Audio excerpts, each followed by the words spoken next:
Satoshi Nakamoto created the world's first blockchain and then used it to create the world's first decentralized currency. You guessed it, Bitcoin. However, there is another. Ethereum is a platform for innovation. Aren't they all? Specifically, my favorite platform for innovation is the copper rum. To get it? Ethereum's the copper rum. What's the application on top of the copper for the dog? A little bit of rhythm. Hello, ladies. I don't usually get freaky this early in the episode, but I want all my viewers to know the real me. I want you to know what's inside here. Anyways, Ethereum has a market capitalization of roughly $180 billion, making it second only to Bitcoin. So how's Ethereum different to Bitcoin? Bitcoin's primarily seen as a store of value. A large part of its value is derived from the fact that it cannot be changed. It is a finished product, and both the protocol and supply of Bitcoin are fixed. However, Ethereum can be changed, and it derives value from being the world's flexible or programmable blockchain. Ethereum allows decentralized applications, or dApps, to be built on top of it. On Ethereum, dApps can and have been built in cloud computing, banking, gaming, and marketplaces. Filecoin, Uniswap, Compound, Engine, and Rarible are some examples. Decentralization is the distribution of power away from a central authority. Simply put, Bitcoin decentralizes money from government, while Ethereum decentralizes authority from intermediaries. Let's repeat that. Bitcoin decentralizes money from government, while Ethereum decentralizes authority from intermediaries. The way I think about it is you would use Bitcoin to buy a house and the currency to actually transmit a store of value, to take control of an asset. And Ethereum or dApps could be built on top of Ethereum to create a series of smart contracts that would help you move to close, title insurance, and the like. Ethereum can replace these intermediaries with smart contracts. A smart contract is a computer program that directly controls digital assets, direct control being the important piece here. The computer program is making the decision for an application, not giving a recommendation to someone in control of the application. Nick Szabo came up with the concept of smart contracts in 1994, comparing them to a vending machine, a device that implements the conditions of an agreement. You put in $2 for a Coke, and you get a Coke back. He believes smart contracts could work the same way. They could automatically enforce a pre-agreed upon contract once certain conditions were met. Today, when we post content to platforms, including posting this video to YouTube, we, the content creators, share ownership of that content with that platform that then goes on to monetize it. However, ownership of content is increasingly being dispersed to where the content is created, swinging the pendulum of power from platforms to creators. One example, Substack, where consumers pay the writers directly for content. Decentralization and its cousin dispersion is an accelerant of that trend. Creators can tokenize their work on the Ethereum blockchain, own it, and choose how to monetize it. NFTs, or non-fungible tokens, are one example and are being used to tokenize digital assets, including art, creating a market for artists' work where there wasn't one before. For example, the one-of-a-kind digital rendition of the Nyan cat meme that sold last week for 300 Ether, or roughly $600,000, in an online auction. Why is it more valuable than a screenshot of the meme? Because the NFT was issued on a blockchain, and as a result, Nyan Cat is a rare, unique, and easily authenticated tradable asset. Another trend-gathering pace that could accelerate a move to Ethereum, the dispersion of trust. We now know we can't trust Dorsey to enforce the terms and conditions of his platform. We also can't trust the banks that were middlemen between the government and people during stimulus. The top 1% of the first round of PPP loans accounted for more than a quarter of all loan value, as banks favored larger clients and the higher fees they bring. Decentralization could have helped us avoid these problems and friction by removing the self-interested middlemen. If this sounds like the Great Dispersion may be the catalyst for the next decade of decentralization, then trust your instincts. A key benefit of decentralization, having applications do what they said they were going to do and comply with the law by default, instead of having a sociopath telling Congress, we need to do better. Another benefit, access. Banks are the financial plumbing that connect us and others with money. The plumbing is old, and while fintechs have given banks a facelift to make them more attractive in the internet age, it's lipstick on a pig.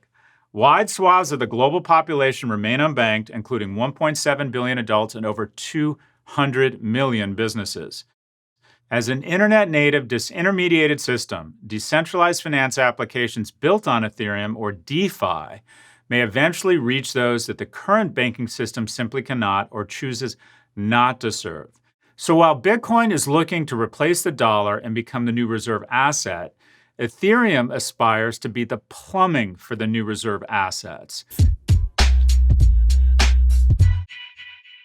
The lifeblood of Ethereum is Ether. Ethereum is the platform, the underlying technology or protocol, and Ether is its native cryptocurrency, the fuel that keeps the technology running. And similar to Bitcoin, it's also been enjoying a surge in prices, in part due to speculation, and in part because users of the Ethereum network need to pay fees in Ether. That's right, the fee is an incentive for miners, the record keepers of the Ethereum network, to process and verify transactions. However, Ether is not the only cryptocurrency that sits on Ethereum. Anyone can create new assets on Ethereum and trade them. This is called tokenization. See above, NFTs. While many believe Bitcoin, Ethereum, or a combination of the two can achieve all things in the decade of decentralization, there is competition, especially for Ethereum. However, amongst them, Ethereum may have made the jump to light speed and reached critical mass with more than 1 million active users in 2020 and over 3,000 dApps as we sit here today. With the momentum and promise behind blockchain and cryptocurrencies, we may see big tech's stranglehold on government and society weakened, the digital exhaust of their products shut down, and possibly even democracy secured with even greater election integrity. That's the promise anyway. Or we might see a further erosion in governments and nations as the connective tissue becomes less, connected. But we still don't know what the potential of blockchain or Ethereum really is, or the potential downside. When the first internet browser was created, people couldn't imagine what it would be used for. The same applies for the blockchain. So what's the most exciting application of Ethereum and blockchain? We don't know yet. That pretty much sums up everything we know about Ethereum. So we're going to turn to our NYU colleague, who is much smarter than us on all things crypto, Professor of Finance, David Yermak. Professor Yermak, welcome. Tell us about the most underreported story in crypto right now. What are we missing or not seeing? What's really growing quickly is something called DeFi, or decentralized finance, where a lot of people are operating mostly on the Ethereum blockchain to execute different kinds of risk management transactions. The use cases are becoming more and more clear that this is a big threat to the insurance industry and other parts of the finance industry. Why? Why is it a threat? Walk me through why the traditional finance companies or insurance companies are under threat or at risk of disruption by the blockchain or crypto. The whole intent of blockchains is to cut out the middleman. That if you buy a life insurance policy, there are many steps involved where somebody has to underwrite the policy. You may get a medical exam, all kinds of paperwork and proof of identity and so forth. And everybody collects a fee for performing those services. And the point of crypto is to go immediately from your wish to own the policy to the creation of the policy with minimal outside interference to, let a robot do all of this work. And much of what we do in routine financial transactions can be automated in a way that makes it both safer and quicker. The easiest example is trading stock. We had that fiasco with the Robinhood GameStop trading halt that occurred a couple of weeks ago. What caused that was the fact that stock trades take 2 days to settle, and they require people to post collateral as guarantees that deals will close, payments will be made, and so forth. But crypto can make those transactions occur instantly. And all the intermediate steps and all the people who are being paid to keep track of things and check on things basically evaporate from the equation. And that's really what the finance industry is vulnerable to. There's a lot of people in finance who just keep track of things. And the point of crypto is to design them right out of the equation, but in a way that the same safety and integrity and accountability is still present. You might consider Bitcoin to be a challenge to the banking and payments industry. And I think Ethereum was really built to challenge the insurance industry. And these two are roughly the same size. Banking and insurance are more or less at parity in their role in the world economy. But we hear much more about banking and think much more about banking day to day. But Ethereum is all about risk management and insurance, and it's a much more flexible blockchain. On Bitcoin, you can simply do one thing, which is to send coins. David sends 8 coins to Scott. Right. On Ethereum, you can put contingencies. Like David will send 8 Ether to Scott if the temperature is above 100 degrees for 8 days in a row. So that would be a very crude form of crop insurance. Mm-hmm. But the whole point of Ethereum is to allow for contingencies and for what's sometimes called programmable money, that you can essentially agree to pay somebody in the future if certain events occur that trigger the payment. So you could think about collateral for a loan being foreclosed upon, any sort of financial derivative like an option or a swap could be made contingent on price movements. Should we be bullish on Ethereum? Whether we should be bullish on Ethereum, I think from an operational point of view, this is very interesting. And it's a threat not only to the insurance industry, but the legal industry and many others.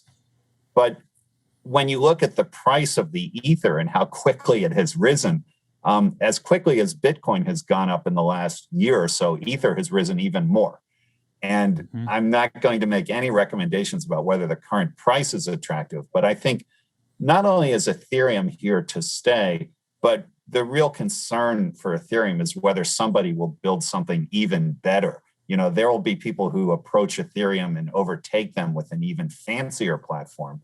And whether it stands the test of time or is simply a transitional platform to something even better really remains to be seen. But my hunch is that the products and the systems we use in the long run maybe haven't been invented yet. We're looking at some of the building blocks and the first steps, which themselves have been very exciting. Decentralized finance is growing very, very rapidly. And to be honest, it's growing more quickly than the infrastructure can support because some of these contracts have been attacked or exploited by outsiders. And a lot of the ideas behind these are very interesting, but the market lacks the liquidity and it's completely unregulated so that it's vulnerable to things going wrong without any real legal remedy. And I think the cleanup from some of these is going to be a little bit ugly, but at the same time, the use cases are becoming more and more clear that this is a big threat to the insurance industry and other parts of the finance industry. Where would you, on a risk-adjusted basis, suggest that young people apply their scarce resource of human capital to take advantage of the crypto momentum? I tell the students that I will personally measure their success by distance from New York, that they should head out, seek their fortune with a startup. When they're young is the one time in their life that they can really take risk. Yep. And their role models should probably be the people at Coinbase. Coinbase is now the biggest crypto trading and custody firm. It's some people who quit their jobs at Goldman Sachs and went west and started up what today is a $77 billion company that's about to go public. But they did it by meeting the needs of a market that barely existed, but that they saw would be growing very quickly and would be emerging in the future.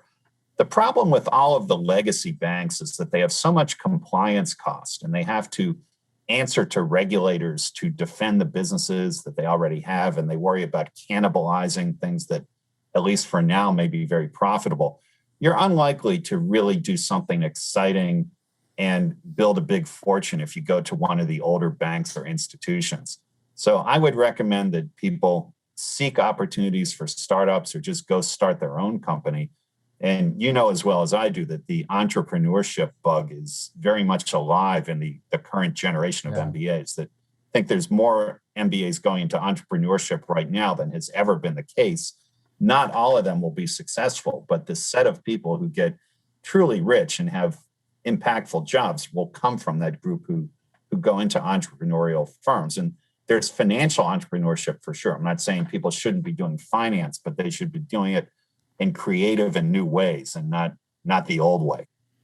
So finally, we love predictions on the show, and I won't ask you to make a prediction per se, but what might happen that wouldn't surprise you in the finance or crypto markets? Well, I'll give you two. One is that you will continue to have a lot of volatility. So I don't know if the prices will rise or fall, but they're unlikely to be stable. The whole history of crypto has been one of volatility, and I expect a lot more risk, certainly for as long as we can look forward in the near to medium term. The other thing that I think is the big gorilla in the room is that the real issuers of digital assets with the biggest comparative advantages are the media companies. And you saw a lot of heat directed at Facebook for the Libra project. Libra is now relaunching under a new name, but they're already behind the Chinese social media companies. And we saw an announcement very quietly about 10 days ago that Amazon is issuing its own token, and they're doing it south of the border in Mexico, I think to maybe avoid some regulatory scrutiny from the US. But I think in the long run, it's going to be the big cloud computing companies, the Microsofts, Googles, Amazons of the world, who will come to dominate this industry. And it's something that should be taken very seriously by the regulators and by especially the incumbent players in the financial system. I think Amazon in particular, with its retail footprint, has so many advantages that will allow them to challenge the credit card companies, the banks, and so forth. And the central banks themselves may lose their franchise to the media companies. You may be using currency not from the Federal Reserve, but from Facebook or Amazon. And that would be really interesting and even force you to reconsider the nature of the nation state and a sovereign government. And I think that's where this is headed. The technology almost inexorably points in that direction. And it raises many interesting questions, both good and bad. David, we're going to have to wrap up. David Yermak is the chair of the finance department at NYU Stern. He joins us from his home in New Jersey. Professor Yermak, thanks for your time. Thank you very much, Scott. We'll see you next week.